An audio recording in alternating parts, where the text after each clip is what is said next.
오늘 우리에게 주신 하나님의 말씀은 요한복음 21장 15절에서부터 17절까지 봉독합니다.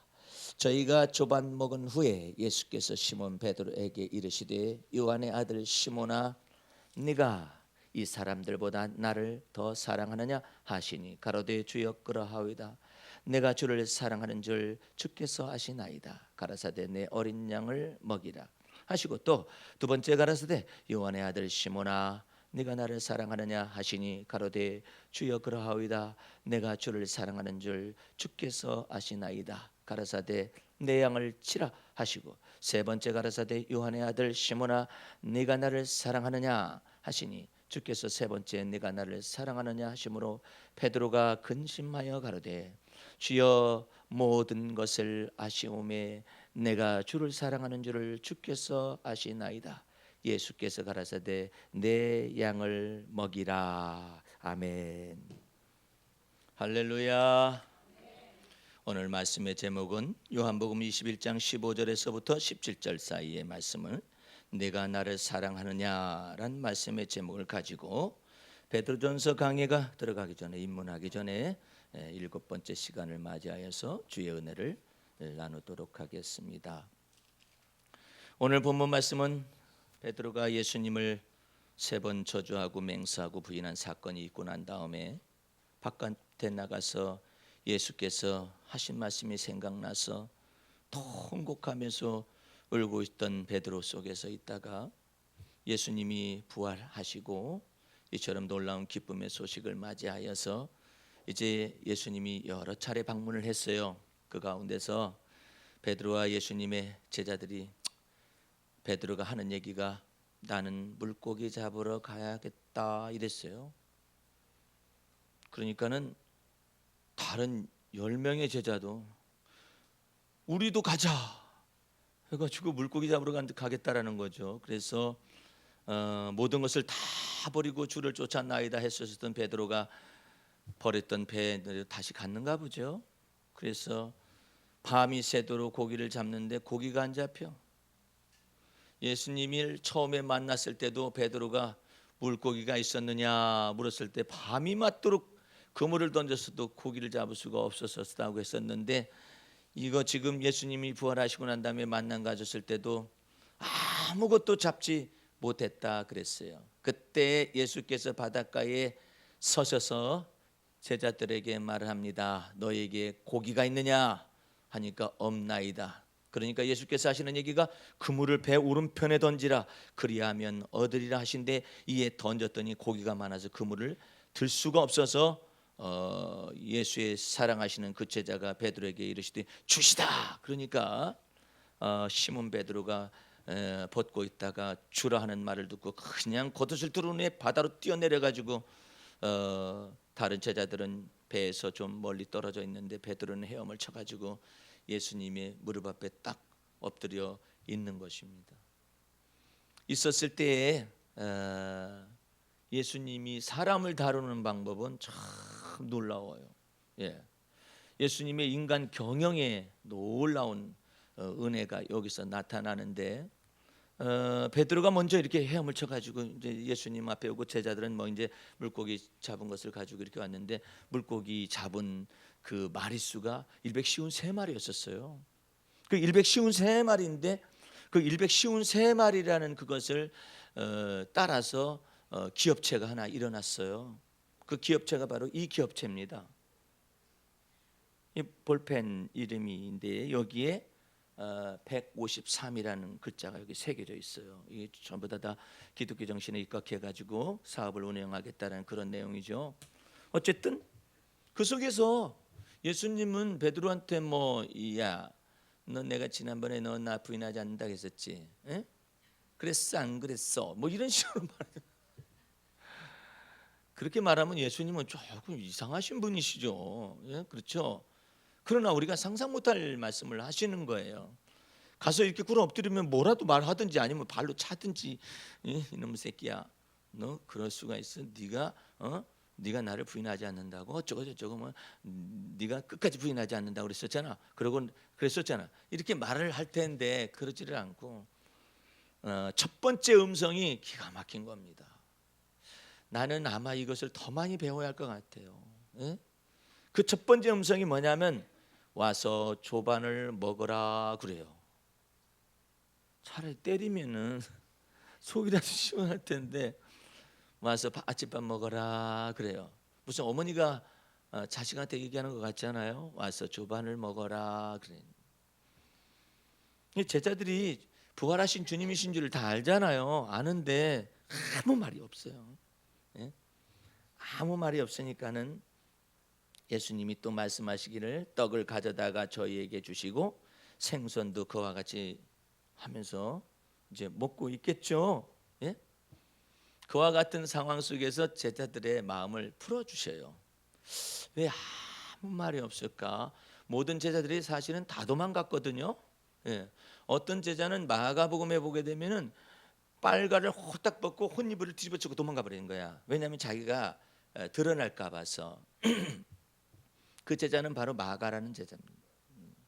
본인을 그렇게 적어놓은 거라고 성경학자들은 얘기하는데, 예전에 1992년도 10월 24일인가 8일인가 예수님이 공중에서 재림하에 오신다 해가지고 막 그런 그 세대적인 종말론 조주자들이 있어가지고 그때 그 날짜에 온다고 그런 사람들이 있었었죠. 예? 그래가지고 난리였었잖아요. 그래서 그 자기네 교회에서 오시라고, 그쪽으로 오시라고 막 그냥 철야기도를 그냥 엄청나게 해야 되고 뭐 그러던 시절이 있었어요. 내가 전주에 가니까 특별히 그 사람들이 많이 있었거든요. 근데 제가 복음을 전하는 때 이제 10월 24일인가 8일인가 그 지나고 난 다음에 예수님이 안 오셨어요. 그랬더니 그 사람들이 집회에 참석을 한 거예요. 집회에 참석을 했는데 이제 하도 궁금해가지고 이제 그분들이 이제 말씀에 감사하다고 하면서 식사 대접을 하겠다 그러는데 그 사람들의 특징은 이상한 거예요. 내하고 식사를 안 해요. 내 상은 딱 따로 차려놓고 저쪽에 가서 무릎 꿇고 먹고 있어요. 그래서 왜 그러느냐고 그랬더니 자기가 섬기는 목사님을 섬길 때 그렇게 섬겼대요. 그 목사님이 이 지금 정신 상태가 잘못된 거야. 그 담임 목사가, 종말론의 담임 목사가. 그래서 강대상에 올라올 때도 반드시 기도하고 무릎 꿇고 기도한 다음에 와서 닦았다는 거예요. 여기를 닦아요. 그러니 강대상을 그렇게 거룩하게 했으면은 거기에 서 계신 목사님은 얼마나 거룩하겠어요? 감히 목사님하고 맞대면해서 식사를 할 수가 없다라는 거예요. 그래서 그거 때려치라고 그거 좀 이리 와요 전부 다. 상을 두 개나 차려놓고 그래가지고 나 혼자 여기서 먹고 거기서 너댓 명이 먹고 앉아 있으면 그게 말이나 되는 소리야. 그랬더니 저희는 그렇게 섬겼어요. 그래서 왔어요 예수님이. 그랬더니 이제 이렇게 와서 먹더라고요. 얼마나 세뇌를 했으면은 그런 현상이 벌어졌겠어요. 그래서 예수님이 따로 상 차려놓고 야 너 저기서 먹고 나는 여기서 혼자 먹는다 일어나. 안 그래요. 근데 참 이상하게 가르쳐 놓은 거예요. 그런데 문제는 그날 오신다는 그 밤에 말이에요. 밤 12시에 오신다가 했다라는 거죠. 그래서 전주에 MBC가 다 이게 카메라를 들이댄 거예요. 온다 가니까. 그래서 모든 사람들이 다 어떻게 되냐면 얼마나 어리석은가 보세요. 예수님이 요한계시록을 보면 흰 옷을 입은 성도들이 예수님과 더불어서 이처럼 찬양하고 경배하고 막 이런 것이 있다 가니까 전부 다 흰 옷을 입어야 한다라는 거예요.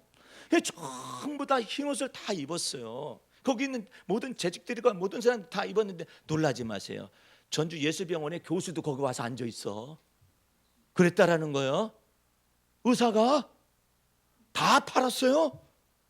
그리고 어떤 사람은 이렇게 됐다는 거예요. 그 부인만 와서 앉아 있는 거예요. 남편은 어디 갔냐 그랬더니 남편은 안 믿어진다고 해서 당신은 밑에 있고 나는 올라갈 거야 하면서 왔다는 거야. 그런 정신 빠진 사람도 있고 그랬었어요. 근데 그 중에 이상한 사람이 있는데 그 집사님은 좀 늦었어요. 들어가 보려고 하니까 세상에 카메라가 다 와서 있는 거예요. KBS, MBC, 전주에서 있는 것들이 다 와 있으니까는 이 사람이 떡 들어갔는데 문득 생각하기를 안 오시면 어떡하지? 이 생각이 들어요. 그럼 망신 아니냐 생각해가지고 양복을 걸쳐 입고 들어간 거예요. 양복을 걸쳐 입고 들어가고 속에다는 흰 옷을 입은 거야. 그래서 여차에서 안 오시면은 양복 입고 나오려고. 어떤 사람은 오긴 왔는데 그 집회 시간에 왔는데 11시쯤에서 왔는데 그 담임 목사님 보니까는 아니 주사님 왜 흰 옷이 아니야? 그 흰 옷을 제가 놓고 왔네요. 이 사람도 빠른 사람이야. 그 카메라 와 있는 것을 생각해가지고 양다리 걸치고 있었던 모양이죠. 그러니까 그 담임 목사님 하는 얘기가 걸작이에요. 집사님, 재정 집사님, 빨리 가서 그 시장에 가서 흰옷 사와. 그래가지고 입으라 하는 거야. 아니 그게 무슨 흰옷이야? 예수님 맞이야 흰옷이야? 그럼 포목집에 사는 사람은 다 막 승천하거나 아니 뭐 어떡하나 이렇게 되는 거예요? 이렇게 무지한 시대가 있었었어요. 예?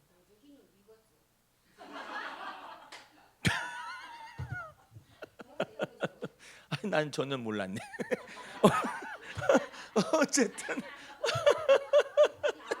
안 왔대. 그래가지고 그 사건이 터지고 난 다음에 왜 안 왔느냐 했더니 그 월드컵까지 연기했다라는 거예요. 그렇게 그런 일이 벌어졌다 그러는데 예수님은요 그런 것이 아니라 와서 조반을 먹으라고 그러는 거예요. 참 놀라운 거예요. 만약에 예수님이 영지주의자들과 같이 모든 육체는 더럽고 그 다음에도 물질이 악하다 하면은 이렇게 말씀하시겠어요? 이게 놀라운 거라는 거예요. 이것은요 보통 얘기가 아니에요. 우리가 생각할 때는 와서 조반 먹으라 하는 것이니까 예수님이 이처럼 관대하게 제자들을 대하는 것도 있지만은 이처럼 귀중한 거예요. 더 놀라운 것은 엘리야 때도 제가 이제는 더 이상 못 살겠습니다. 아하방과 그 다음에 이세벨이 저를 죽이려고 했으니까 이제 조카오니 저를 죽이시옵소서. 이랬을 때도 하나님께서 천사를 보내 가지고 먼저 엘리야를 혼을 내거나 이러는 것이 아니라 엘리야에게 그냥 너 걸어갈 길이 많은데 먹어라 하면서 떡과 이 물을 갖다가 먹이고 마시고 그런 사건이 있어요.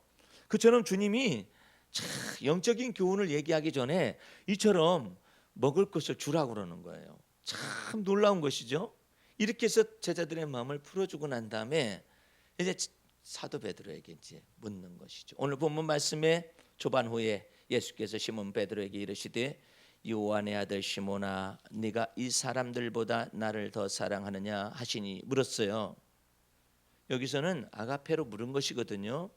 그러니까 이 베드로가 주여 그러하이다 그래요. 아직도 거품이 남았어요. 주여 그러하이다 그래. 왜 예수님이 이 말을 물어봤느냐면요. 베드로가 무슨 얘기했느냐면 다른 제자들이 다 주를 버린다 할지라도 저는 안 버리겠다고 말을 했었거든요. 네?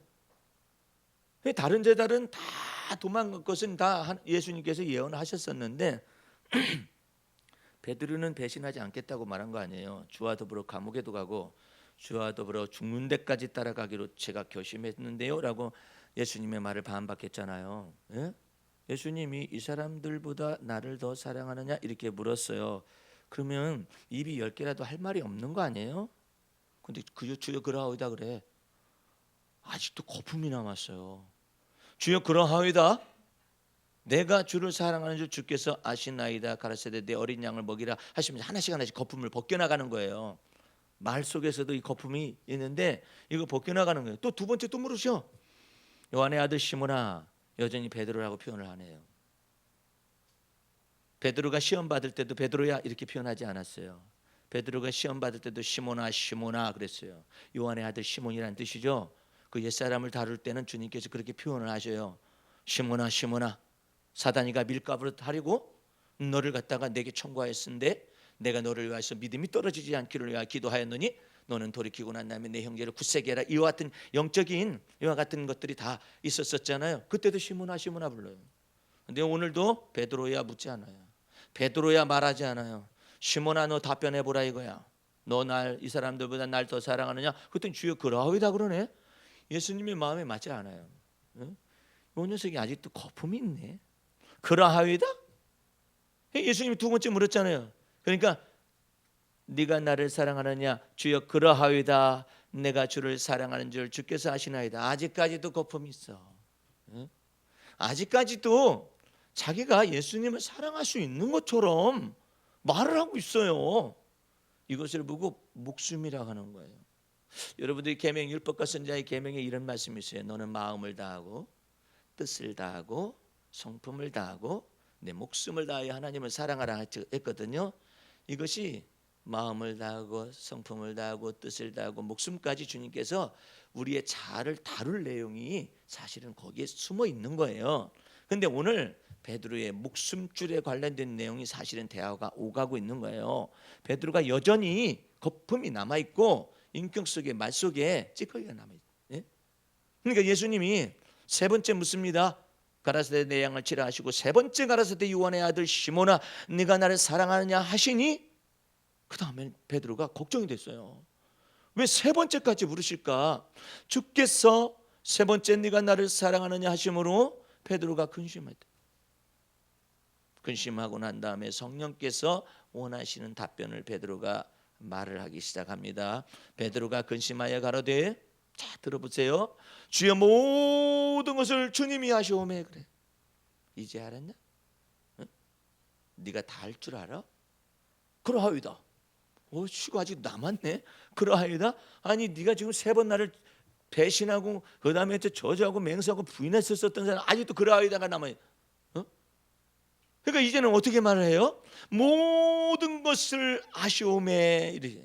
주여 모든 것을 아시오매. 주님이 하신다라는 거 아니에요. 너 잘난 척하지 말라는 뜻이에요. 예? 네가 알면 얼마나 알아? 베드로는요 학식은 많지 않지만은요 영성 있는 사람이에요. 그리고 굉장히 솔직한 사람이에요. 인간적인 사람이거든요. 그럼 나오는 대로 말하기 때문에 예수님께서 만들기는 사실은 쉬웠어요. 예. 만들기 쉬웠는데 어쨌든 이제 비로소 깨닫는 거예요. 주여 모든 것을 아시오매 내가 주를 사랑하는 줄을 주께서 아시나이다. 예수께서 가라사대 내 양을 먹이라. 이처럼 나왔어요. 오늘 여러분들 우리가 안다 하면은 많은 것을 아는 게 아니에요. 그는 하나님을 사랑하면 모든 것을 아는 자라 했거든요. 여러분들이 저를 통해서 이와 같은 복음 메시지를 계속 듣다 보면은 이제 익숙해지고 난 다음에 알아들어요. 알아듣는데 단점이 있어요. 이것을 계속 적용하지 않잖아요. 귀만 이렇게 커질 수도 있어요. 여러분들은 주님께서 베드로를 가르치고 있는 이 모습 속에서 그러하이다 그러하이다 두 번이나 그래요. 너 날 사랑하니? 그러하이다. 너 날 사랑하니? 그러하이다. 이 도대체 아직도 거품이 안 빠졌어. 그러니까 주님께서 세 번째 묻는 거잖아요. 그때서야 베드로가 앞에 말에 그 부분을 정확하게 답변하는 거예요. 주의 모든 것을 아시오매 내가 주를 사랑하는 줄 주께서 아시나이다. 나도 이것 때문에 고민이 많았어요. 여러분들 두뇌가 좀 뛰어나게 되면은 두뇌가 뛰어나는 것만큼 두뇌가 회전되는 만큼 신앙생활 하는 데 있어서는 어려움을 겪을 수 있는 확률이 많아요. 왜냐하면은 두뇌가 앞서가니까 앞서가게 되면은 근심도 앞서서 생겨요.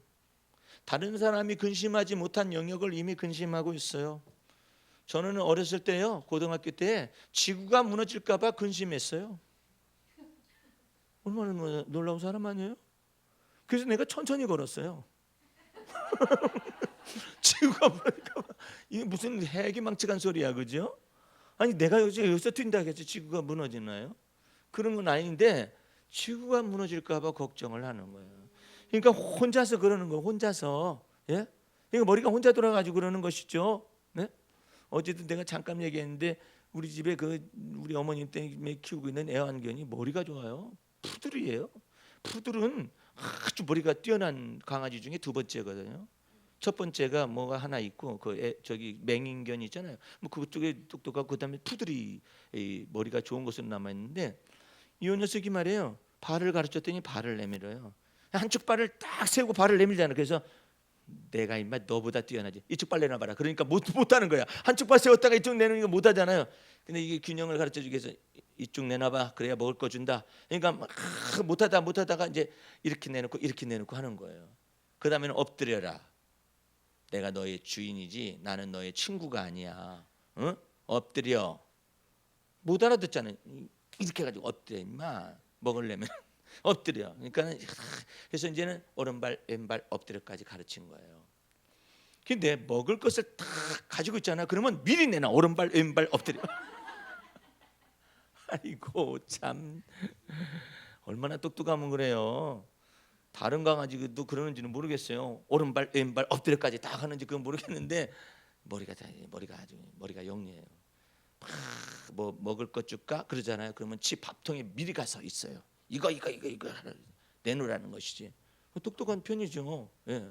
근데 지가 먼저 앞서가는 거. 오른발 왼발 누가 오른발을 누가 내놓으라겠어? 누가 오른발을 내놓으라겠어? 왼발 내놓고 오른발 내놓을 때 내놔야지. 그냥 아무 때나 내놓냐 이놈의 새끼야. 어? 아무 때나 엎드려?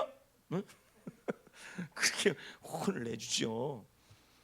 우리가 주님 앞에서 이게 앞서가게 되면 이 머리가 너무나 휙휙 돌아가잖아요. 이거 주님과 같이 돌아가야 해요. 예?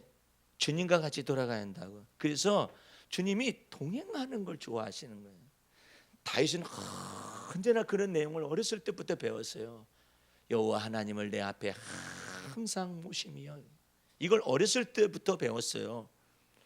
근데 지금 베드로는 많은 세월이 지나가고 난 다음에 배우려고 하니까 쉽지 않은 거예요. 그러니까 드디어 무엇을 배우냐면 모든 것을 주께서 아시오매. 내가 사랑하는 것까지도 주님이 아시죠. 요거 배우는 거예요. 응? 여러분과 내가 모든 걸 할 수 있을 것 같죠? 처음에는 주님이 내버려 둬요. 내버려 두다가 네가 털끝 하나라도 네가 함부로 네 머리털을 좌지우지할 수가 없다는 것을 알게 하는 그런 순간들이 와요. 여러분들 많이 사랑한다는 뜻이 뭔지 아세요? 주님이 여러분을 많이 사랑한다. 그것은 내가 너를 만들어서 너를 갖다가 주님 마음에 딱 맞게 하고자 원하는 사람이라는 뜻이에요. 그래야 하나님의 마음에 딱 맞게 돼요. 그래야 하나님의 사랑이 깊숙이 들어오거든요. 그러니까 하나님이 여러분을 사랑한다는 것은 이제는 그 사랑 가운데서 예수께서 말씀하신 대로 넌 날 따라오너라. 이거 부지런히 배우라는 거예요. 네가 앞서가면 안 돼. 갈 바를 모르지. 네 머리가 너무 앞서가니까 근심하잖아. 주님은 뭐라 하는데 한날의 근심은 그날의 족하니라. 이렇게 말을 하는데 걱정과 근심을 막 만들어. 불길한 생각도 만들고 두려운 생각도 만들고 공포도 만들고 이게 다 만들어 가지고 고민을 하는 거예요. 나는 이와 같은 두려움과 주님이 맞서는 방법을 가르쳐 주셨어요. 겁이 많아져. 겁이 아주 많아요. 예. 겁이 많아 가지고 그런 사람인데 내 겁이 많고 두려움이 많은 실체를 보고자 원했어요. 신학생 시절에 기도를 시키러 갔는데 거기 강사님이 신학생들만 집회를 했었는데 밤에 들어가서 산에 가가지고 나무를 붙잡고 막 기도해서 철야를 하고 몇 시간 동안 하고 오라고 그랬었거든요. 거기 가서 막 기도하니 막 신학생들이 막 때로 막 뭉쳐가지고 막 주의하면서 나무를 막 붙잡고 이제 기도하죠. 기도하는데 왜 이렇게 무서워? 밤인데 왜 이렇게 무서워? 무서웠을 때 주님께서 내게 깨달음을 주셨어요. 지각을 열어주셨어요. 이 무서움이 내 안에 있는 거냐 바깥에 있는 거냐, 이 두려움이 내 안에 있는 거냐 바깥에 있는 거냐 생각해 보세요. 밤이면 무섭잖아요. 그러면 밤에 무섭지 않는 방법은 뭐죠? 사람들이 많으면 안 무섭죠. 그러면 이 두려움은 바깥에서 온 것이 아니죠. 그 두려움은 바로 제 안에 있었어요. 그것을 깨닫고 나니까 이 두려움이 사라지기 시작하는 거예요. 아하, 내가 두려워서 두려운 일을 만들고 있구나. 내가 두려워서 불길한 생각을 만들고 있구나. 내가 두려워서 근심을 만들고 있구나. 내가 두려워서 염려를 만들고 있구나. 내가 두려워서 불안증을 만들고 있구나라는 것을 알았어요. 여러분들 잘 생각해요. 그래서 자기 자신을 성찰하고 들여다볼 줄 알아요. 성령께서 그것을 비춰주시고 난 다음부터 이건 내가 두려워서 두려운 말을 던지고 있구나. 이건 내가 무서워서 무서운 말을 던지고 있구나. 이건 내가 무서워서 불길한 말을 던지고 있었구나 해서 나의 밑바닥을 보기 시작을 한 거예요. 그 다음부터 두려움이 사라지기 시작하는 거예요. 두려움의 근본이 다 내 안에 있었다라는 것이죠. 예수님께서 하나님이 세상을 이처럼 사랑하사 독생자를 주셨으니 누구든지 저를 믿는 자마다 멸망치 않고 영생을 얻기 하기 위함이라고 말씀하시면서 내가 너희를 심판하러 온 것이 아니라 너희로 하여금 구원을 얻게 하기 위해서 오셨다고 말하는데, 그 예수님이 임하실 때 가장 첫 번째 드러나는 죄악이 뭐냐면 두려움의 죄악입니다. 이 두려움이 아담에게서부터 생겼어요. 그 두려움이 하와에게서 생겼어요. 그 두려움이 우리를 뒤틀리게 만들어요. 뒤틀리게 만들어요. 그 두려움이. 그래서 여러분 예수 그리스도를 믿는 믿음 안을 들어왔을 때 주님께서 하시는 얘기는 놀라지 말라. 나는 네 하나님의 믿음이라. 두려워하지 말라. 나는 너의 하나님의 믿음이라 말씀하시면서 나의 의로운 오른손으로 너를 붙잡아 주리라 말씀하시고, 예수께서 부활하시면 나타나셔서 하시는 얘기가 뭐냐면 평안을 할지어다 말씀하세요. 두려워하지 말고 믿기만 하거라. 그래서 두려움 속에 그런 것이 있거든요. 이제 여러분과 나는 그 두려움 대신에 예수 그리스도로 말미암아 하나님의 완전한 사랑이 들어왔어요. 할렐루야. 그러므로 이 두려움이 오면은 그러니까 완전한 사랑이 오면 이 두려움이 내어 쫓기는 것입니다. 예? 그래서 여러분을 하여금 담대함과 그 다음에 또한 의롭다함을 주신 바 하나님의 은혜 속에서 담대함을 가지고 하나님 앞에 나올 수 있다라는 거예요. 그런데 그 담대함이 없어지잖아요. 예수 그리스도를 믿어서 하나님의 의로 입혀진 담대함이 없어지잖아요. 그러면 다른 것을 통해서 우위하려고 그래요. 그러지 말라는 거예요. 주님께서. 예? 너는 하나님께서 너를 인하여서 기쁨을 이기지 못하여 하시며 하나님이 너를 얼마나 사랑하시는가를 스스로가 확증하라는 거예요. 확증하여. 어떻게 확증하죠? 그리스도가 내 안에 사시는 것으로 확증하라는 거예요. 주님이 내 안에 사심으로 뭐가 겁나고 두려울 것이 있느냐 이 말이에요. 모든 그 두려움을 극복하는 열쇠가 내 안에 거하시는 그리스도이시며 그 그리스도를 사도 바울은 어떻게 표현하느냐면 참 놀라운 사람이에요. 너희 안에 거하시는 그리스도는 너희의 영광의 소망이니라. 그 그리스도는 너희 안에 거하시는 그리스도는 영광의 소망인 것을 그걸 계속해서 드러내주는 거예요. 믿음이 없다 말할 게 아니라 여러분 안에 거하시는 그리스도가 영광의 소망인 것을 자꾸 믿는 믿음 안에서 고백을 하고 자백을 하고 또한 그 그리스도는 지혜와 지식의 모든 것을 다 가지신 분이시야. 하나님 나라의 모든 지혜와 지식을 다 가지신 분이시기 때문에 그분이 여러분 안에 거하세요. 그런데 주님이 특별히 저는 베드로를 집중적으로 다루는 거예요. 아주 다루시는 것이 아주 세밀해요. 그래서 지난 주간에 대전 제자훈련의 주제가 뭐냐면은 주님 민감하게 터치를 하여 주시옵소서였어요. 주님 민감하게 저를 다뤄주세요. 여러분들 주님께서 여러분 안에 들어오셔서 민감하게 다뤄달라 하면은 주님이 섬세하고 민감하게 여러분을 다뤄요. 주님 대충 하시죠. 그러잖아요. 그러면 대충 너는 대충 해주마. 근데 주여 원컨대 저를 만드시되 민감성으로 아주 그냥 섬세한 터치로 저를 터치해 주세요. 생각하는 바 감정의 터치, 그 다음에 지성의 터치, 의지의 터치, 이 모든 성품의 터치, 기질에까지 저를 세밀하게 다루어 주시옵소서. 그렇게 요청을 해야 해요. 요청을 해야 주님이 막 다룰 수가 있는데 요청하는 기도를 잘 안 해요. 주님 이 정도면 됐어요. 네가 다 하냐? 네가 다 알아? 그냥 이게 목숨이거든요. 그래서 베드로도 이 한 장이에요. 굉장히 많은 목숨을 다루는 게 많아요. 봐요. 아니 부활하신 예수님을 봤거든요. 봤음에도 불구하고 나 고기 잡으러 가야겠다 그러고 하고 앉아 있어요. 다른 제자도 베드로 따라서 나도 가야겠다. 뭐 세관에 하여튼 뭐 마태가 무슨 고기를 잡아? 출신이 세금쟁이 출신이 무슨 고기를 잡으러 가겠어요. 근데 그냥 베드로가 가니까 다 같이 가겠다고 요렇게 하고 앉아 있는 것이죠. 근데 예수님께서 첫사랑을 회복시키기 위하여서 고기가 있느냐 물어보죠. 없나이다. 똑같아. 베드로 만나던 때하고. 그때 그 첫사랑 속으로 다시 들어가게 해가지고 와서 조반을 먹어라 주시다 그런 말들을 할 때 아주 민감하게 터치를 해주고 그 다음에 섬세하게 다루심을 받는 거예요. 그 가운데서 요한은 굉장히 섬세하게 다루심을 받았었던 사람 같아요. 왜냐하면은 예수님의 품 안에다 놓고 다뤘거든. 너 어쩌고저쩌고 말 잘해라. 제 생각은 어째 생각 잘해라. 제 느낌은 어떤데 조심하거라. 저 사람들이 말해요. 우리하고 안 따라다니는데도 예수 이름으로 귀신을 쫓아내고 있어요. 너 말 함부로 하지 말아라. 그냥 품 안에다 놓고 다뤄. 왜 그 품 안에다 놓고 요한을 다루었느냐면은 성질이 더러웠어요. 요한이 성질은 되게 급해가지고 여러분 가운데서 이런 성품 가지고 어렸을 때 자란 사람이 있을지 몰라요. 그냥 꼬박 지성질에서 막 뒤로 넘어가.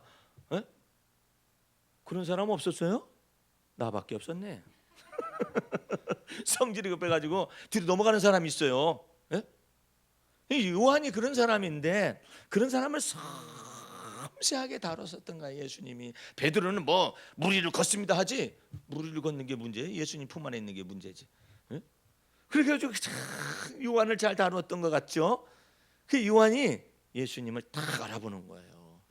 물고기 잡았다 해가지고 다른 제자들과 와서 저 누구시길래 저렇게 물고기를 오른편에 던지려 해가지고 물고기가 잡혔을까 그러는데 주시다 딱 이렇게 요한이 그 섬세한 감성 터치로 해서 주님을 영적 감성이 열려가지고 알아보는 거예요. 오늘 여러분들도 이왕이 한 번 인생인데 주님께 그래 보세요.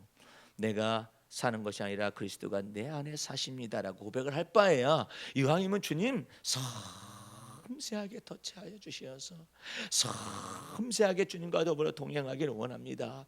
내 감정 속에 생각한 것 속에 성령께서 임재하셔서 그 마음 주셨었는데 그거 깜빡 까먹었네. 내 속에서 이런 생각과 깨달음을 주셨는데 그것이 내 지혜인 줄 알고 깜빡 까먹었네. 그럴 때마다 주님께서 이 열매를 주시면서 너 네가 생각할 그때 내가 네 속에 임했었다. 그거 가르쳐 줄 때마다 주님 맞습니다. 저는 제 생각인 줄 알았는데 주님께서 제 두뇌 속에 임재하셨었네요. 이렇게 인정해 드리기 시작하면은 크레딧이 자꾸자꾸 붙어요. 내가 너한테 사인을 주었더니 네가 알아듣네. 내가 너한테 분별력을 줬더니 네가 알아듣네. 내가 너한테 임기응변의 지혜를 줬었더니 네가 그때 알아듣네. 내가 너한테 재능을 주었더니 그때 알아듣네. 네가 많은 일거리를 처리하는 능력을 주었더니 소라가 알아듣네. 그럼 얼마나 좋아. 나 능력자야. 그러지 말고 처음부터 주님 제게 맡겨진 일들이 요즘 많거든요. 주여 감당할 힘까지 주실 줄로 믿습니다. 얼마나 좋아요. 시험 감당할 점에 또한 피할 길 내리실 줄 믿습니다 하면서 그렇게 감당을 하면은 주와 더불어서 이 일 문제들을 처리하죠. 그래서 지혜를 주시고 총명을 주시고 얼마나 좋아요. 나는 이 예배당에 올 때마다 참 감사해요. 참 감사하죠. 내가 여기서 큰 소리로 새벽에 막 노래를 하고 그러는 아무도 없어. 은혜 받는 사람은 저기에 와서 있는 알바생이 은혜를 받는 거예요. 막 노래를 불러도 좋고 그러잖아요. 이것을 갖다가 이렇게 모양으로 놔도 좋고 저 모양으로 놔도 좋고 뭐 이거 갖다 놓고 그러는데 저희 친구 목사님이 와서 봤어요. 그런데 비싸게 그냥 그 집은 한 50평 지하 예배당을 산 거예요. 근데 하필이면 우리 교회처럼 2층에 예배당이 있어요. 그걸 모르고 샀대요. 근데 엎친 데 덮친 격으로 이번에 불이 났어요. 다 탔어요. 와가지고 그렇게 부러워하던 모습을 보이더라고요. 세상에 어디서 이런 장소를 구했냐요. 내가 그래서 작긴 작지만 그러길래 잠깐 나와보라고 그랬어요. 작다고? 나와봐. 내가 저걸 다 열어줬어요. 옥상을. 저게 바로 우리 땅이다. 너무나 부러워하는 거예요. 예? 그래서 이거 나도 그런 정말 하나님이 이렇게 예비하셨구나 생각이 들어가고, 예? 야 이것은 언제 생각했니? 이 뒤에 있는 거, 예? 너무 대단하대요. 너무 부럽대요. 예? 어쨌든 요모조모 있는 것들이 다 오밀조밀하지만 정말 기쁘고 아름답죠.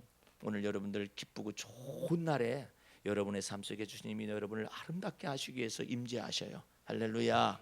여러분의 성품 속에 주님이 들어오실 수 있도록 주여 섬세한 터치로 저를 다뤄주시옵소서. 그냥 대충 다루지 말고 주님 섬세하게 다뤄주시옵소서. 한번 해보세요. 그러면 여러분의 마음속에서 주님이 살아서 마음을 주시고 여러분의 생각 주님의 생각을 주시고 여러분의 판단 속에 주님의 판단을 주시고 이 놀라운 일들이 막 벌어져요. 마음속에 생각했는데 나 그것을 마음속에 생각한 대로 막 이루어지고 있는 거예요. 이게 웬일이다니. 웬일이긴 하나님의 나라가 지금 성령으로 말미암아서 마음속에서 교통하심을 통해서 마음을 주시는 거예요. 그래가지고 어느 단계까지 가느냐 사도 바울이 우리의 기도하는 것과 우리의 생각하는 것에 더욱더 넘치도록 하실 그분에게 존귀와 영광이 세세복음토록 있으리라 했거든요. 뭐예요? 기도하는 믿음으로 기도하는 것도 있어요. 근데 디자인하는 거예요. 이게 생각하는 것 속에 주님이 임재하여 나타나신 내가 생각하는 것 속에 주님이 임재하여 나타나셔가지고 주님의 뜻이 내 생각 속으로 들어와가지고 주님의 생각이 내 아이들 속으로 들어와가지고 내 마음속에 품은 뜻이 주의 뜻과 같이 되어지는 놀라운 일들을 벌이시겠다라는 거예요. 여러분들 그것이 뭐 물질이 많지 않아도 상관이 없어요. 주님이 나와 더불어서 내 편이 되어주시고 내 속에서 지혜와 총명을 열어주시고 두뇌까지 열어주셔요. 감정도 열어주셔요. 기분도 딱 안정된 기분으로 열어주실 수가 있어요. 주님의 뜻을 나타내실 수가 있어요. 여기 박일화 원사님은 그 마음 중심이 좀 맑으신 분이에요. 성질은 성질이 있어가지고 사나운 편인데 그 아주 영이 맑아요. 영이 맑아가지고 마음 속에서 무슨 생각을 하잖아요. 그대로 이루어져요. 그거 참 신기해. 아니 아직까지도 예수님하고 있다잖아요. 내가 제자훈련 가면은. 그거 참 이상하잖아요. 어떻게 예수님은 나한테 한 번도 안 나타나시나 몰라. 아니 나타나셔야 뭘 붙잡고 얘기를 하든지 할 텐데, 근데 우리 어머님의 특색은 나타나셔도 얘기를 안 하셔. 양반이시래서 말 붙이기가 어려운가 봐. 그런데 그 주님이 여러분의 마음 중심 속에 성령으로 거하셔서 지혜를 이렇게 주시는 것을 말씀하시다니까요. 총명을 주시는 것을 말씀하셔요. 우둔한 두뇌를 탁 열어서 그러면 좋겠다라고 깨닫는 마음속에 주님이 역사를 하신단 말이에요.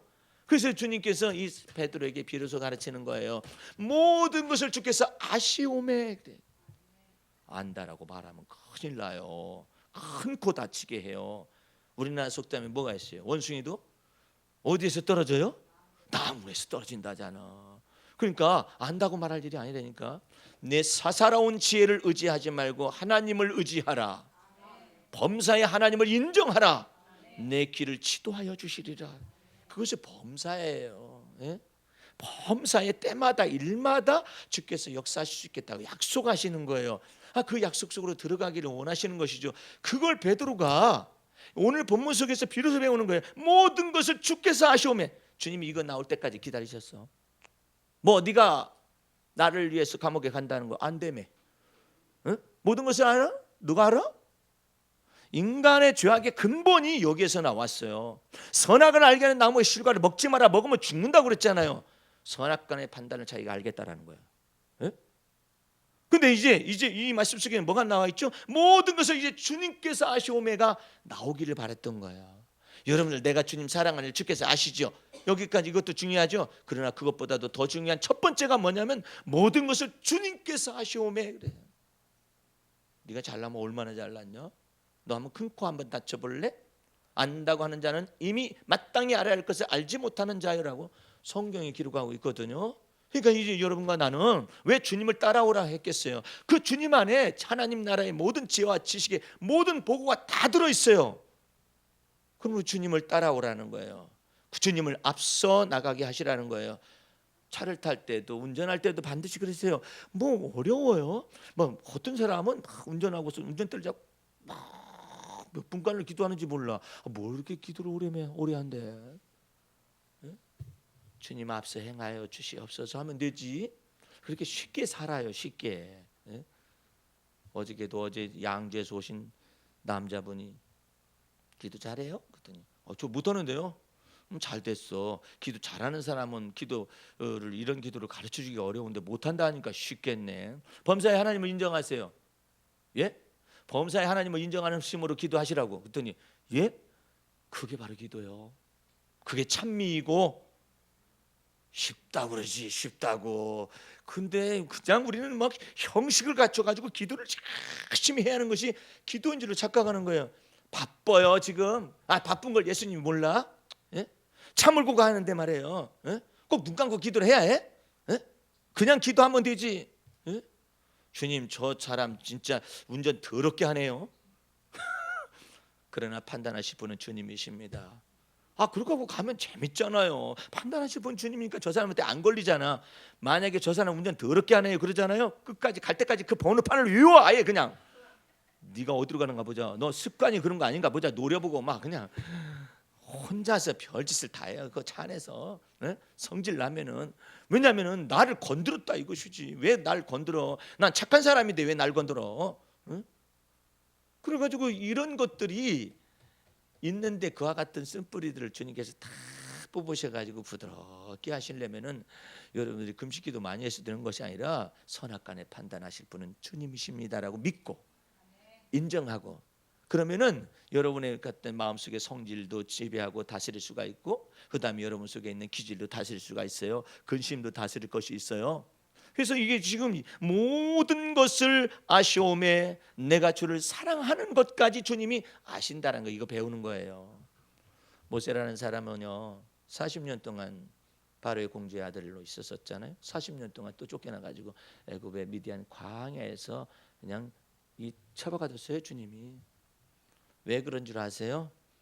애굽의 말과 학문과 행사에 아주 천재적인 두뇌를 모세가 가지고 있었어요. 모세는 멍청한 사람이 아니에요. 근데 주님께서 모세를 쓰시기 위해서 40년 동안을 미디안 광야에 쫓겨가게 했잖아요. 거기서 모세에게 아무것도 안 시켜요. 애 낳고 목동이 돼가지고 양치는 것이 하는 일이에요. 모세가 이 애굽에서 이 영화를 생각하지 아니할 수가 없잖아요. 그런데 쫓겨나서 갈 수도 없는 거예요. 거기서 주님께서 뭐 중간에 40년 동안에 있을 동안에 나타나가지고 모세야 위로 너저 네 시대가 올 테니까 걱정하지 마라 이렇게 말한 건 그런 것도 없어요. 아무런 소식이 없어요. 왜 그런 줄 아세요? 너무 똑똑한 사람이에요. 모세가 너무 똑똑한 사람이기 때문에 썩혀버려. 그냥 막 썩혀버려. 아무것도 모르는 것처럼 할 정도로 그렇게 썩혀놔버려요. 40년이 참에 모세가 40년을 썩혀놨더니 할 말도 없어.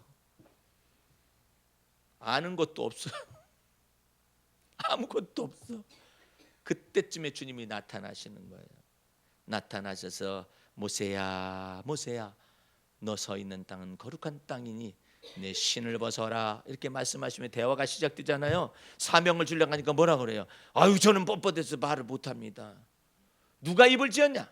누가 벙어리를 지었으며 누가 말하는 입하는 입을 갖다 지었겠느냐? 너는 가라 하면서 주님이 화를 냈어요. 하나님께서 저는 뻣뻣해서 말 못합니다. 어떻게 하니까 저는 아는 것이 없습니다.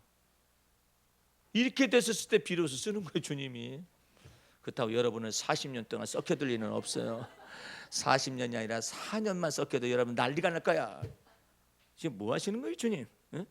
근데 그렇게 하지 말고 섬세한 터치로 저를 좀 달아주세요. 그렇게 요청을 해서 좀 주님을 따라가 보세요. 그러면 주님이 우리 입에 거하셔서 놀라운 판단을 주십니다. 주님이 우리 입에 거하셔서 지혜와 총명을 주셔요. 어떻게 이렇게 말 못하던 사람이 지혜로운 말이 탁탁 나오는지 몰라요. 경우에 합당한 말도 딱딱 나와요. 때에 맞는 말도 딱딱 나와요. 그래가지고 감히 그 사람한테 함부로 대하지 못하게 하는 놀라운 지혜와 이 장성한 지혜가 여러분의 이 두뇌 속으로부터 놀랍도록 새롭게 하셔서 나타날 줄을 믿습니다. 그래서 우리 주님께서 모든 것을 주께서 하시오매 이것이 3년이 걸렸어. 베드로는 모든 것을 주신 주님이 아시오매 그 목사님 그래도 다 끝난 건 아니잖아. 다 끝나진 않았었지만 핵심은 주님께서 다루셨어요. 내가 저 이천성 목사님 얘기 자주 하잖아요. 그 목사님 재밌잖아요. 막 욕을 막 해도 나도 욕 들어봤어요. 나중에는 중독이 돼가지고 욕 들으러 가. 그 기도원에 욕을 들으러 가. 근데 목사님들이 그건 뭐건 간에 다 욕해요. 그 목사님이 이천성 목사님 막 욕한다고. 어떤 젊은 전도사가 일어나가지고 그랬다잖아요. 목사님 질문이 있습니다. 식사를 다 대접하는데 목사님 욕하시는 이유가 뭡니까? 어라? 직분이 뭔가? 저는 전도사입니다. 그래? 여기 목사 새끼들은 나한테 저기 왜 욕하느냐고 맨날 뒤에서 욕만 하더니 이렇게 얘기를 하신 거야. 근데 자네는 나보고 욕하는 이유를 대라 그러네. 내 방으로 들어와. 내가 자네한테만 얘기해 주지. 그래가지고 들어갔었더니 가만히 이렇게 보더니 왜 욕을 하시는지 이유를 알고 싶어서 왔습니다. 그랬더니 내가 욕하는 이유는 나는 그런 놈에서 구원받은 사람이다라는 걸 내가 잊어버리지 않기 위해서 그런 것이다. 나는 그런 놈이다. 나는 그런 죽일 놈이었었고 그런 나쁜 놈이었었고 이런 놈이다. 이런 놈이라는 것을 잊지 않기 위해서 내가 욕을 하고 있는 것이지 그 사람들 미워서 욕하는 것이 아니다. 수년의 세월이 지나갔어요. 전도사는 목사가 됐어요. 이제 그 목사님이 다시 가서 뉴욕 집회를 갔었을 때 그 전도사가 목사 된 사람도 참석하고 난 다음에 막 하는데 그때는 욕을 안 해. 그러니까 또 모인 앞에서 그분이 질문합니다. 목사님 교만해지셨습니다. 내가 왜 교만한가? 제가 지난번에 왜 욕하셨냐고 물었었던 그 전도사인데 지금은 목사가 됐습니다마는 목사님 자기 자신의 주제를 알기 위해서 욕을 했다고 했지 않습니까? 근데 왜 지금 욕을 하지 않습니까? 있을 때 이천정 목사님 하는 얘기가 껄껄껄껄 내 방으로 와. 또 자네한테만 얘기해 주지. 연세가 많아서 내가 욕을 하지 않는 까닭은 내가 이제는 욕을 하지 않아도 내 주제를 알아. 그게 그의 인생에 소천하기 전에 마지막 말. 놀랍지 않아요? 와장창, 중창, 주자장창 그분이 주장하는 거예요. 자기를 바싹 주님이 오셔가지고 깨트려 부셨다라는 것이지. 그 바싹 깨트려 부시는 것 가운데서 욕을 왜 하느냐 말이에요. 자기 주제를 알기 위해서. 자기는 그런 출신이라고. 여러분들 욕 안 하던 사람이 욕하면 안 돼요. 욕을 많이 하던 사람은 아주 그냥 고기도 먹어본 사람이 욕을 잘해요. 예? 지난번에 보니까는 그 전주에 가면 아주 유명한 300집이 있어요. 그 300집은 지금은 그 욕쟁이 할머니가 300집을 운영했었거든요. 오래됐어요. 근데 지금은 남아있긴 남아있는데 욕쟁이 할머니는 죽었죠.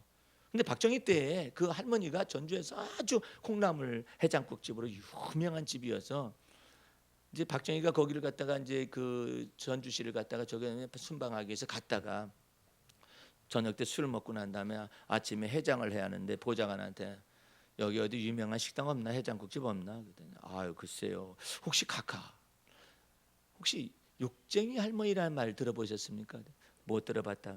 그 욕쟁이 할머니가 하는 그냥 해장국, 콩나물 해장국집이 그렇게 맛있답니다. 아니 근데 그러니까 박정희가 눈이 확 뜨게 아니 근데 콩나물 해장국은 내버려두고 아니 근데 무슨 욕을 하면서 그 콩나물 해장국을 운영한대 그 할맛이가? 그랬더니 아주 막 걸판지게 욕을 한답니다. 가면은 거기 가자 해가지고 보좌관으로 평범하게 해가지고 조그마한 식당에 딱 가가지고 이렇게 있었어요. 뭘로 주세요 이렇게 있었더니 욕쟁이 할머니가 아이나 달라 이렇게 쳐다보니까 이 자식은 쌍빠떼기가 박정희 닮았네.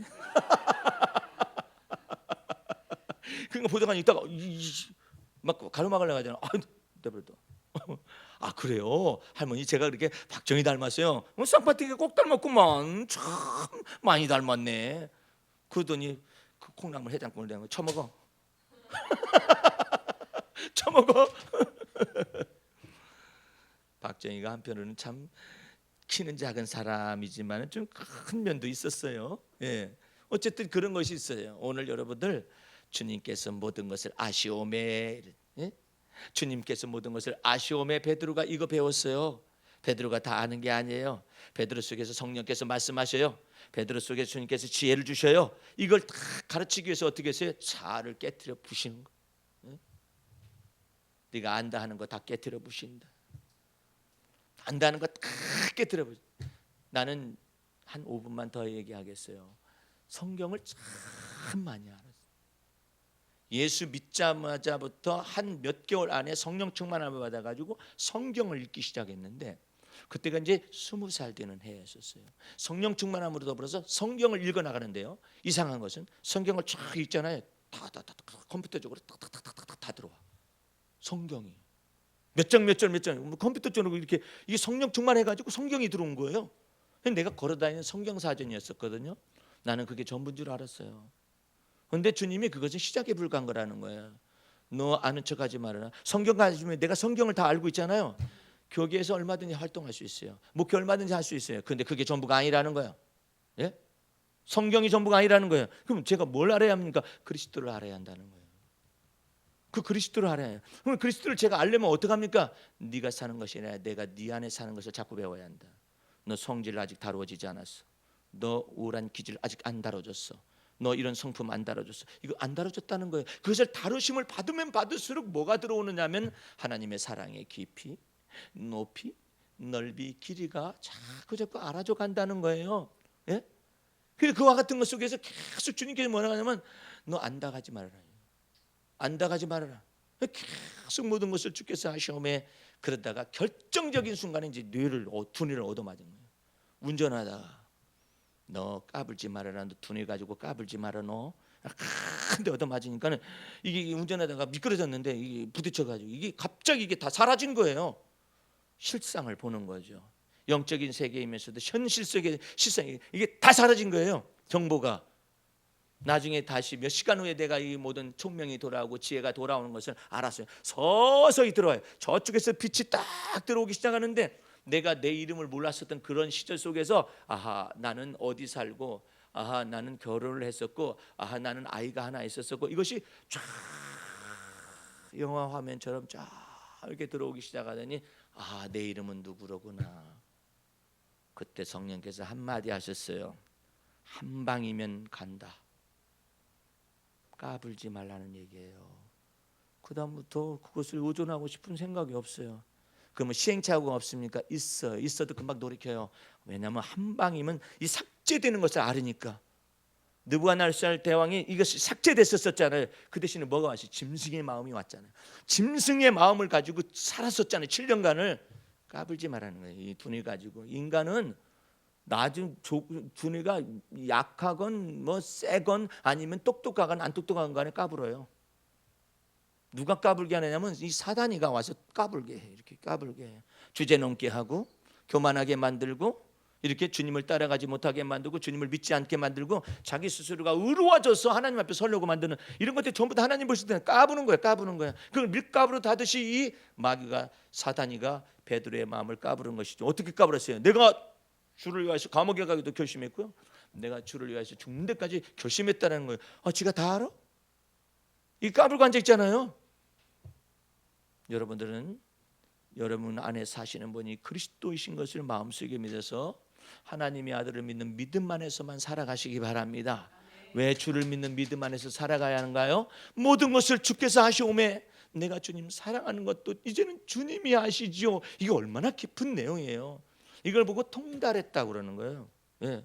이것은 도에 통달한 사람만이 이 말을 하는 거예요. 근데 모든 것을 다 자기가 다 알아요. 우리는 그게 아직도 까불고 있는 거예요. 아직도 내어 맡기지 못하는 것들이 숱하게 많아요. 자기 지혜로서 모든 걸 할 수가 있는 줄로 착각을 해요. 공부할 때도 마찬가지고 일을 할 때도 마찬가지예요. 여러분 속에 주님께서 두뇌에 이 지혜와 총명을 계속해서 부어주실 수가 있는 분임을 이게 모르는 거야. 잘 예수 믿는 사람이 성령으로 말미암아 지금 내게 지혜와 총명을 부어주실 수가 있고 열어주실 수가 있음을 모르는 거예요. 일반적으로요. 바울은 얼마나 똑똑한 사람이었겠어요. 그 똑똑한 사람이 모든 것을 뱃설물처럼 버리면서 말을 합니다. 이렇게 말을 해요. 언제나 current message라고 그래요. 반드시 시사적이고 그때그때마다 역사를 해요. 나는 날마다 죽노라. 언제나 그래요. 단번에 죽는 게 아니라 나는 날마다 죽노라. 그 다음에 바울이 뭐라고 하냐면 때마다 일마다 하나님의 평강이 임할 것이다. 믿으라 하는 거예요. 때마다 일마다 하나님께서 너희에게 범사의 총명을 주시리라. 이게 말이야. 한꺼번에 받아가지고 역사하는 게 아니라 그때그때마다 역사하시겠다라는 거예요. 그럼 왜 주님 그때그때마다 역사하십니까? 미래의 일을 인간에게 알게 하지 못하게 하시기 위해서. 교만해지거든요. 미래의 일을 알게 되면 교만해지거든요. 그러니까 장래의 일을 알지 못하게 하시는 것이 하나님의 영광이에요. 그래서 우리는 어떻게 해요? 때마다 일마다 하나님의 임재를 기다려야 해요. 때마다 일마다 하나님이 지혜 주실 걸 믿어야 해요. 때마다 일마다 살아가는 존재라는 것을 알아야 하는 거예요. 근데 때마다 일마다 살아가는 존재인 것을 모르고 자기가 멀리 내다볼 수 있는 사람처럼 착각하거나 이렇게 하게 되면은 이 놀라운 일들이 벌어져요. 여러분들 이번에 4.13 총선에서 이와 같은 구도가 생겨질 것을 상상을 못했어요. 여당도 상상을 못하고 야당도 상상을 못하고 안철수도 그 당도 상상을 못했어요. 아니 끝나고 나서 이제 테니스 하려는데 나갔었더니 목사님 어디 찍었어? 어디 찍었? 이상한 거예요. 전혀 다른 당에다 찍고 다 온 거야. 그 참 이상하다. 이해가 안 된다. 나는 전통적으로 좀 이제 야당세인데 이게 도저히 이해가 안 간다 그랬었거든요. 제자 훈련 때 광주 내려갔어요. 식사하면서 아니 할머니 어떻게 된 거예요? 그랬더니 모르겠어. 다 거기다 찍더라고. 다 거기다 찍더라고. 깜짝 놀랬죠. 여당도 야당도 거의 비슷한 의석이거든요. 거기 캐스팅 보트를 딱 쥐고 있게 만들어가지고 함부로 못하게 제도적으로 주님이 이걸 묘하게 이 전국을 운영해가는 것을 보면은 주님이 아직까지도 이 민족을 버리지 아니하셨구나라는 생각을 해요. 예? 그 속에서 낮추기도 하시고 높이기도 하시고 주님이 어쨌든 간에 이 모든 것들이 다 되어져 가고 있어요. 이제 하나님께서 우리 이 나라를 보호하사 우리나라 만세라고 그러잖아요. 애국가에. 예? 그거 한번 빼보라고 해봐. 어느 교파든 어느 종교든지 간에 못 빼지. 애국가인데 그렇잖아요. 하나님이 모아서 우리나라 만세. 무당도 부르고 뭣도 부르고 다 불러라. 어쨌든 주님은 이 민족을 향하신 하나님의 뜻이 많아요. 나는 저것도 감사했어요. 하나님, 이게 대륙판에 그냥 충수처럼 12장이나 뭐처럼 이렇게 딱 붙어 있는 것만 해도 감사합니다. 왜냐하면 지진이 일어나면 전체가 흔들려야 우리 것이 흔들리거든요. 우리는 그냥 끄트머리 대륙판에 붙어 있어가지고 그냥 간당 있어가지고 있고, 거기 더구나 막 방파제까지 그냥 쫙 이렇게 있잖아요. 방파제가 있잖아요. 거기 이게 지금 환태평양 조산대예요. 이 환태평양 조산대가 태평양 지대로 해가지고 전부 다 화산지대거든요. 이 화산지대인데 거기에서 우리가 곧바로 태평양으로 나가는 것이 아니라 방파제가 쫙 있잖아요. 거기에 그 일본 열도가 방파제예요. 우리의 나라의 정확한 방파제예요. 예? 태풍이 가더라도 그쪽으로 가가지고 이제 우리나라에서 막아주시고 뭐 어쩌고, 그래 대륙으로 가게 하시고, 가끔가다 주님께서 말 안 들으면 우리 오지만은 다 걸러가지고 오게 하셔요. 전부 다 저 일본 열도에서 제 남쪽에서 걸른 채로 온다고요. 태풍이 육지에만 상륙하면 금방 세력이 죽잖아요. 근데 거기서 걸러가지고 그래도 그냥 혼내더라도 덜 혼내시고 이 민족 속에서 역사하시는데 얼마나 좋은 거예요. 예? 정말 여러분들이 여기에서 놀랍도록 태어난 것에 감사해야 해요. 하나님 앞에. 예? 자, 이처럼 긴장이 고조되는 나라가 어디 있어? 곧바로야 곧바로. 아니 저 나라는 참 이상한 나라예요. 재미난 나라예요. 흥미진진한 나라예요. 저 북한은 뭐가 있다고 막 미국과 싸우겠대. 우리하고는 안 하겠대요. 우리하고는 안 하겠대. 미국하고 하겠대. 세계에서 저런 나라가 어디 있어? 미국하고 붙어보자 이씨 하면서 막 ICBM 해가지고 그냥 막 대륙간 탄도탄을 개발해가지고 깡통이라도 올려 막 올려. 이 사람들은 참 재미난, 깡통이라도 올리는 데니까 쏘는 신용도 내고 막 그래가지고 어떻게든 저런 나라가 어디 있어요? 이건 살리지도 못하고 죽이지도 못하고 그래요. 왜? 그 북한에 있는 사람들이 저걸 다 알아요. 이게 지금 북한에만 소속된 것이 아니라 미국, 러시아, 중국, 일본 이와 같은 세력 규정을 유지하고 있는 이것이 한반도라는 걸 다 알아요. 똑똑한 사람들이라니까. 그러니까 막 큰 소리 치는 거야. 죽여봐라. 중국이 가만히 있나? 러시아가 가만히 있나? 이런 생각하는 거죠. 그런 것 가운데서도 하나님은 여전히 그 최고 지도자를 밤사이 끝장을 냈어요. 예를 들어서 총으로 쐈다든지 그러면 그것도 아니야. 밤사이에 김일성 끝을 냈어요. 밤사이에 김정일을 다 끝장을 냈어요. 너무나 두려우신 분이셔요. 하나님은. 예? 하나님이 욥기서에 뭐라 하냐면 나는 진술을 받거나 진술할 것도 없이 밤사이에 처리한다 그래요. 야, 그 기절이요 욥기서에 있어요. 이 나라가 그런 나라예요. 이 남쪽에서도요, 예? 밤사이에 처리를 해버려 그냥. 예? 이 독재가 그냥 보자 하니까 너무 심했잖아. 밤사이 처리를 해버려. 두려우신 하나님의 눈길이 이 한반도를 향해서 다 내려다보고 있어요. 그러니까 놀라운 거예요. 이 나라는 지도자들이 세운 나라가 아니에요. 하나님이 보호하사 우리나라 만세. 여러분 그런 의미 속에서 소망 가지시고 이제는 주님 앞에서 여러분 이 나라 속에서 여러분의 정체성, 그리스도 안에서 여러분의 정체성을 잘 세워서 나는 누구냐 이 말이에요. 나는 그리스도 안에 있는 새로운 피조물이고 할렐루야. 주님이 또 말씀하시네. 너 이전 것 다 지나가게 해서 새 것까지 다 만들어서 쓰고 싶다 말씀하십니다. 너는 나를 따라오너라. 내가 너를 사람 낚는 어부가 되어지게 하리라. 그것 속에서 지금 가장 마지막 순간에 뭘 다루느냐. 너 날 사랑하느냐 물어요. 베드로한테, 시몬한테. 모든 것을 아쉬움에 이것 되기가 3년 걸렸어요. 모든 것을 다 아쉬움에. 그러기 전에 어떻게 했어요? 주여 돌아가시면 안 되시죠. 십자가에 죽으시면 안 되시죠. 그러지 마시죠. 이렇게 말하던 베드로였는데 이제는 모든 것을 아쉬움에. 내가 주님 사랑하는 것조차도 주님이 아시죠. 이제 비로소 성숙한 언어가 베드로 속에서 나타나기 시작했어요. 여러분들 생각해 보세요. 이것은요 주의 계시로 말미암은 것이 아니에요. 베드로가 이제 깨어지고 부서져 가지고 주의 성령의 감동은 있었지만은 베드로의 고백이 될 수밖에 없었어요. 다 깨뜨려 부서졌기 때문에. 여러분 속에서 하나님의 성령께서 임재하셔서 여러분을 이렇게 주무르시고 만지시고 어루만지시고 섬세한 터치로 여러분을 인도하실 때 순종하시기 바랍니다. 그래서 하나님이 귀하고 하나님 쓰시기에 예비된 그런 인물로서 나타날 수 있기를 주의 이름으로 축원합니다. 기도하겠습니다. 우리 하나님 아버지 감사 찬미 올립니다. 주님 우리 속에 임재하셔서 우리를 빚어 만드시는 분이십니다. 주님의 뜻대로를 만들어서 쓰시옵시되 섬세한 터치로 우리를 잘 다루어 주시어서 주님의 마음에 쏙 들게 사용하여 주시옵소서. 모든 말씀을 예수님 이름으로 기도하였습니다. 아멘. 다 같이 일어서서 일장하시고 축도로 마치